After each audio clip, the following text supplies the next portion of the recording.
గత సంవత్సరం నుంచి ఇప్పటి వరకు జరిగినటువంటి ఈ గోబ్యాక్ మార్వాడి మూమెంట్ అంటే ఉద్యమం అంటే ఎప్పటికి 24 గంటలు రోడ్ల మీదకి వచ్చి మనం గొడవ లొల్లి చేసుడే కాదు.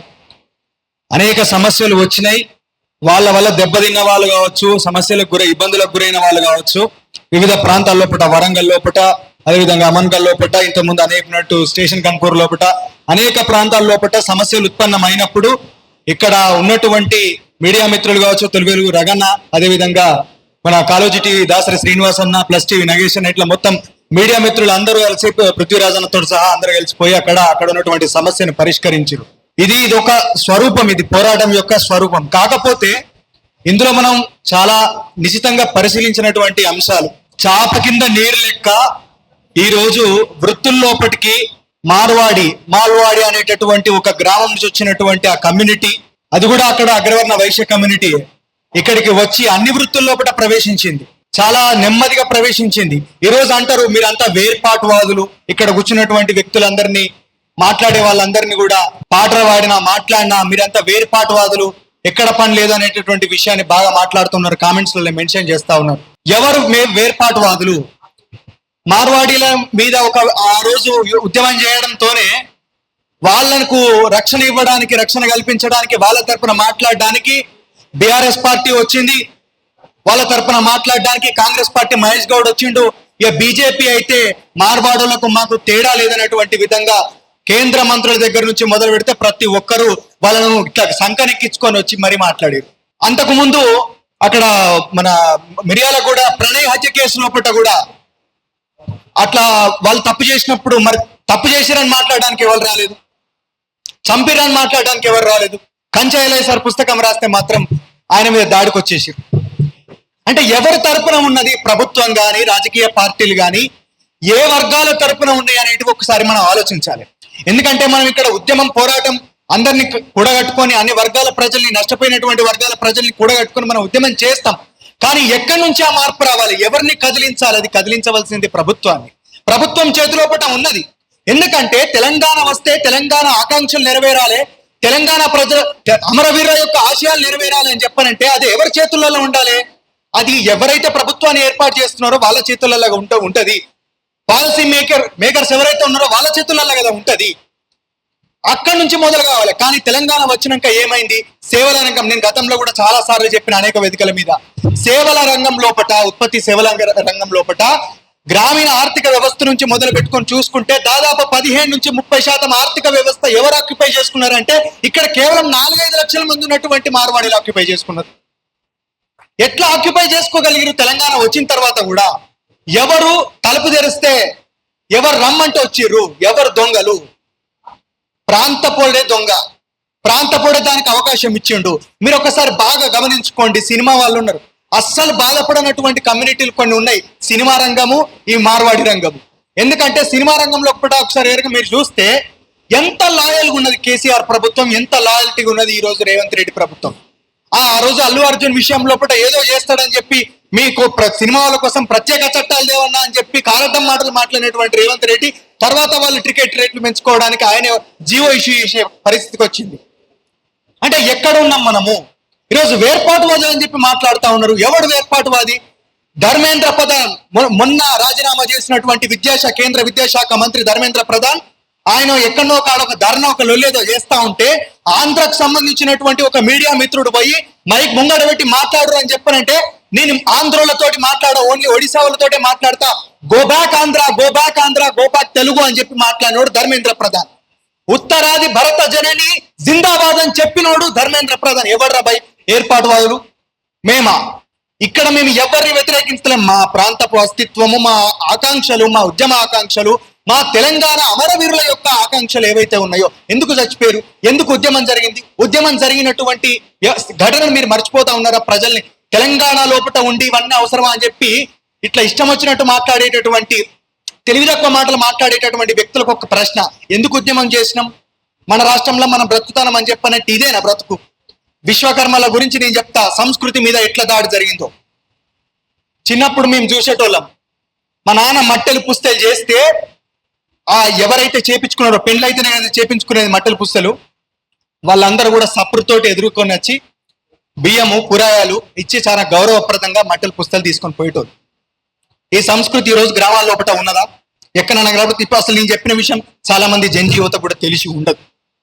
ఈ సంస్కృతి లేదు. పరస్పర ఆధారితమైనటువంటి గ్రామీణ ఆర్థిక వ్యవస్థ లోపట అత్యంత దారుణమైనటువంటి ఒక ఆక్యుపేషన్ అనేది జరిగింది. ఆక్రమణ జరిగింది, దురాక్రమణ జరిగింది, సంస్కృతి నశించింది. ఒకరినొకరు గౌరవించుకునేటోళ్ళు, ఆ సంస్కృతి నశించింది. ఒకరికొకరు సహాయపడేటోళ్ళు, ఆ సంస్కృతి నశింపజేసిర్రు. ఈరోజు మనం ఇక్కడ నగరాల లోపలికి వచ్చేస్తే, అప్పుడు కరీంనగర్ కాబట్టి కరీంనగర్ లోపల గ్రామాల లోపల ఆ నగలు ఏదైనా చేయిస్తే బజార్లకు పోయి, అక్కడ కరీంనగర్ లోపల టవర్ చౌరస్థాన్ అని చెప్పని ఉంటుంది, అక్కడ హౌస్లకు బజార్ ఉంటుంది, వాళ్ళు టవర్ సర్కిల్. ఆ బజార్ లోపల పోయి చేయించుకునే వాళ్ళు అక్కడ అందరూ కూడా ఉండేది కంప్లీట్ గా హౌస్ల వృత్తి పని చేసుకునే వాళ్ళు.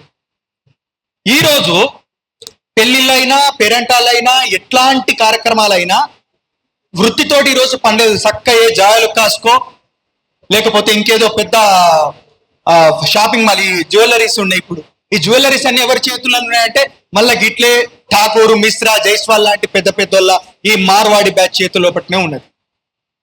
అన్ని రంగాల లోపట, వస్త్రాల రంగం లోపట, అన్ని రంగాల లోపట అసలు మనకు వృత్తులు కూలే, ఉపాధి పోయే, ప్రత్యామ్నాయం లేకనే పోయాయని చెప్పి మనం అంటున్నాం. కానీ దానికి కారణం ఎవరు అని చెప్పనంటే మాత్రం ఇక్కడ ఎవరి పేరు రాసినామో వాళ్ళే. దీని గురించి మనం మాట్లాడితే మనమందరం కూడా దేశద్రోహులం అయిపోయినాం, మనమందరం కూడా వేర్పాటువాదులం అయిపోయినాం, మనమందరం కూడా అర్బన్ నక్సలైట్లు అయిపోయినాం. ఏది మా బతుకు మాకు కావాలి, మా తిండి మాకు కావాలి, అరే మా విశ్వకర్మలు, మా పద్మశాలీలు, అదేవిధంగా కుల వృత్తులు చేసుకునేటటువంటి వృత్తి మీద ఆధారపడేటువంటి అనేక కులాలకు సంబంధించినటువంటి వర్గాల ప్రజలందరూ కూడా బతకాలే, ఆర్థికంగా ఉన్నత స్థాయికి పోవాలని చెప్పి మేము మాట్లాడితే అది వేర్పాటువాదమా, అది దేశద్రోహమా, అది అర్బన్ నక్సలిజమా, ఎట్లయితుంది అని చెప్పి మేము ప్రశ్నిస్తా ఉన్నాం. అంతేకాదు ఎట్లా కావాలి మరి? ఎక్కడ బీసీ కార్పొరేషన్లు ఎవి?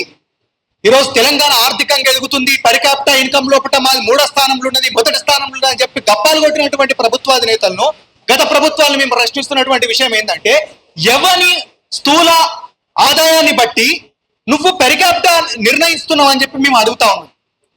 ఎవండి భయ్, నువ్వు ఎవని యొక్క ఆదాయాన్ని బట్టి నువ్వు ఈరోజు పరికాప్టాన్ని నిర్ణయిస్తా ఉన్నావు? ఇక్కడ మొత్తం ఉన్నటువంటి బీసీ, ఎస్సీ, ఎస్టీ సామాజిక వర్గాలకు సంబంధించినటువంటి ప్రజలు ఎవరైతే ఉన్నారో వాళ్ళ ఆదాయాలను బట్టి నువ్వు పరికాప్టా నిర్ణయించేది, లేకపోతే నీ చుట్టుపక్కలంగా నీ ఆదరణతోటి పెరిగినటువంటి కమ్యూనిటీలు సంపాదించుకున్నటువంటి సంపాదనతోటి నువ్వు పరికాప్టా ఇన్కమ్ చూపెడతానవా? దేన్ని చూపెడతా ఉన్నావు? ఈరోజు బీసీ కార్పొరేషన్ లోన్స్ వస్తే అనేక మంది ఏదో చిన్న చిన్న ఉపాధి ఆదాయ మార్గాలు వెతుక్కుంటారని చెప్పని అనుకుంటే, బీసీ కార్పొరేషన్ లోన్స్ ను అసలు బీసీలను కానీ, ఎస్సీలను కానీ, ఎస్టీలను కానీ ఆర్థికంగా ఎదగనివ్వకుండా తుంగలకు దక్కింది కేసీఆర్. దాన్ని కంటిన్యూ చేసింది రేవంత్ రెడ్డి. ఈరోజు బీసీ కార్పొరేషన్లు లేవు, ఉత్పత్తి ఆదాయ మార్గాలు లేవు, వృత్తులు నశించిన పోయినాయి. అరే అందరు వచ్చి ఇక్కడ పెద్ద పెద్దోళ్ళు మంచిగా వయసు పెరిగినటువంటి వ్యక్తులు కూడా గ్రామాల నుంచి వలస వచ్చి ఇక్కడ వాళ్ళు స్విగ్గీ, జొమాటో అనుకుంటా, ర్యాపిడోలు అనుకుంటా ఎండనక వాననక తిరుగుతారు. వృత్తులు ఇడిచిపెట్టి, పొలాలు ఇడిచిపెట్టి, అన్ని ఇడిచిపెట్టచ్చు. ఇక్కడ ఎందుకు అట్లాంటి పరిస్థితులు వచ్చినాయి? ఆర్థిక సమానత్వం ఎన్నడు వస్తుంది ఇంకా బీసీ, ఎస్సీ, ఎస్టీ సామాజిక వర్గాలకు? ఎన్నడు మనం ఎదుగుతాం? ఇంతకు ముందు అన్నారు మార్వాడవానికి వారి వర్గమే 5 అవకాశాలు ఇస్తుంది, 6సారి డిజాల్వ్ చేస్తుందని చెప్పి. ఈరోజు మనందరం ఖచ్చితంగా ఒకటి కావాలి మరి, బీసీ, ఎస్సీ, ఎస్టీ సామాజిక వర్గాలు. ప్రభుత్వాలు మనల్ని ఆదరిస్తలేవు, ప్రభుత్వాలు ఆదాయ మార్గాలు చూపెడతలేదు, ఉపాధి చూపెడతలేదు. ఉపాధి చూపెట్టడం అంటే 100 రోజుల పనికి ఓడు కాదు రేవంత్ రెడ్డి. ఉపాధి చూపెట్టడం అంటే నువ్వు ఖచ్చితంగా ఓ లోన్స్ ఇచ్చో, ఒక వ్యాపారం పెట్టుకోవడానికి అవకాశం కల్పించే విధంగా నీ యొక్క ప్రణాళికల్ని రచించడం, ఆర్థిక ప్రణాళికల్ని రచించడం. నువ్వు ఫార్మా సిటీ వేస్తా, లేకపోతే ఫ్యూచర్ సిటీ కడతా. అరే ఇక్కడ పుట్టిన వాళ్ళకి ఫ్యూచరే లేదు, నిరుద్యోగుల్ని పొట్టు పోలీసులతో కొట్టిద్దామని ప్లాన్ వేసినావు ఇప్పటిదాకానే.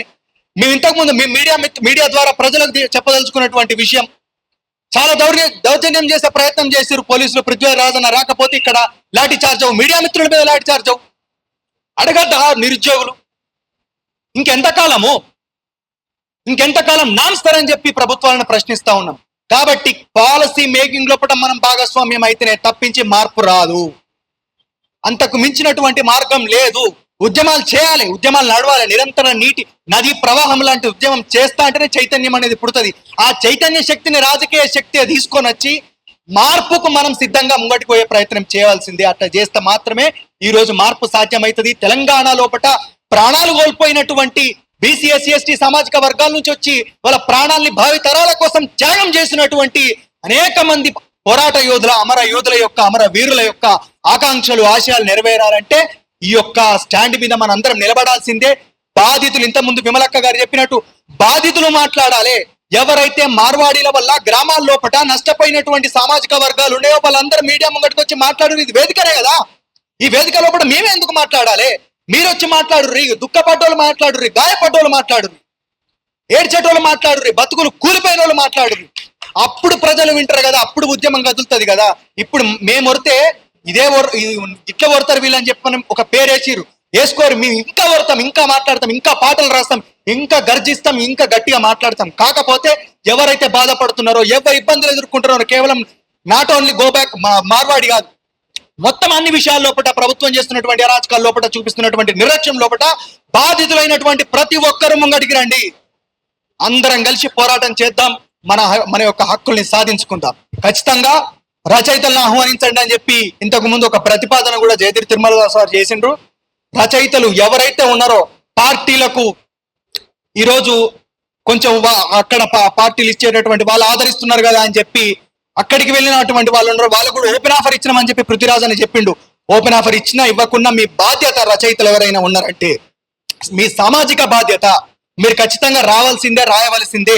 తెలంగాణ చరిత్ర లోపల మీ యొక్క పేర్లు ఖచ్చితంగా పేజీ లోపల ఎక్కవలసిందే. కాబట్టి దయచేసి రచయితలైనా ఎవరైనా సరే, గాయకులైనా సరే, మీ యొక్క ప్రాంతం యొక్క అస్తిత్వం మీద మీకు గౌరవం ఉంటే రండి, రాయండి, పాడండి, హక్కుల్ని సాధించండి. జై తెలంగాణ. Thank you.